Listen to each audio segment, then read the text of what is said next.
ဒီနေ့လူစီ share ပေးသွားခြင်းတဲ့အကြောင်းအရာကတော့ relationship တစ်ခုမှာယောက်ျားလေးရော မိန်းကလေးရော healthy ဖြစ်တဲ့ relationship တစ်ခုအတွက်လုပ်ကိုမလုပ်တဲ့အကြောင်းအရာ၃ခုကိုရှင်းပြသွားရမှာဖြစ်ပါတယ်ဗီဒီယိုလေးကိုစိတ်ဝင်စားဆိုရင်တော့အဆုံးထိလိုက်ကြည့်ပေးပါဥပမာပေါ့ပထမအကြောင်းအရာက don't ignore communication ကိုကောင်မလေးကပို့ရစာကိုမြင်ပြီးတော့ response မလုပ်တာမျိုးမလုပ်ပါနဲ့ဘာလို့လဲဆိုတော့ဘလောက်ပဲကိုပေးသည်ဖြစ်နေအောင်တော့ကို reply ကိုပို့လာတဲ့စာကိုစင်းပြပြီးတဲ့ခါကြလို့ရှင် reply လုပ်တင်ပါတယ်ဥပမာကိုချက်ချင်းသူ့ကိုစာမပြန်နိုင်တာမှကိုပေးသည်ဖြစ်နေလို့ပြီးလို့ရှင်တော့ wait ခဏနေတော့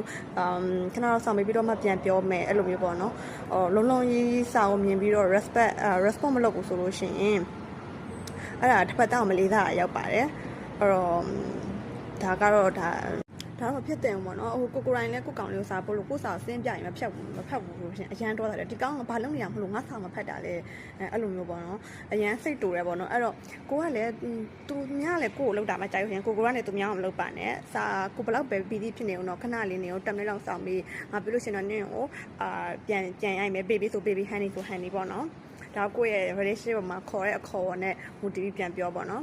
နောက်ဒုတိယတစ်ချက်ကဘာလဲဆိုရှင် don't disrespect each other ပေါ့နော်တယောက်ကိုတယောက်မလေးစားတာမျိုးမလုပ်ပါနဲ့အခုကလူကြားထဲမှာနာမည်ခေါ်ပြီးတော့ပြောတာတို့နာမည်ခေါ်ပြီးပြောလို့ရှင်ကိုယ့်ရဲ့တငယ်ချင်းတွေကြားထဲမှာကိုယ့်ရဲ့ partner ကိုယ့်ရဲ့ partner ဖြစ်ကိုယ့်ရဲ့ boyfriend ဖြစ် respect မရှိဘဲနဲ့မလေးမစားပြောတာတို့နာမည်ခေါ်ပြီးပြောတာတို့ပြီးလို့သူ့ရဲ့အားနည်းချက်ကိုလူအများကြားထဲမှာအဲ့လိုဟာတာလုပ်ပြီးတော့ fan လုပ်ပြီးတော့ပြောတာမျိုးမလုပ်ပါနဲ့ပြီးတော့ကိုယ့်ရဲ့ partner ကိုယ့်ရဲ့ boyfriend girlfriend ကိုကိုယ့်ရဲ့ age နဲ့မနှိုင်းပါနဲ့ငါတော့ तू ကဘယ်လိုဖြစ်တယ်ဘယ်လိုဖြစ်တယ်အဲ့လိုရှင်းပြီးတော့မပြောပါနဲ့လူတိုင်းမှာအားနည်းချက်ကိုရှိတယ်လို့အားသာချက်ကိုရှိပါတယ်သူ့ရဲ့အားနည်းချက်ကိုကိုယ့် age ကအားနည်းချက်နဲ့အားသာချက်နဲ့ရှင်းပြီးတော့အဲ့လိုမျိုး age နဲ့နှိုင်းမပြောပါနဲ့အဲ့ဒါကလုံးဝကို disrespectful ဖြစ်ရကြပါတယ်နံပါတ်3နောက်ဆုံးအချက်ပေါ့မလုပ်ရမှာက don't break trust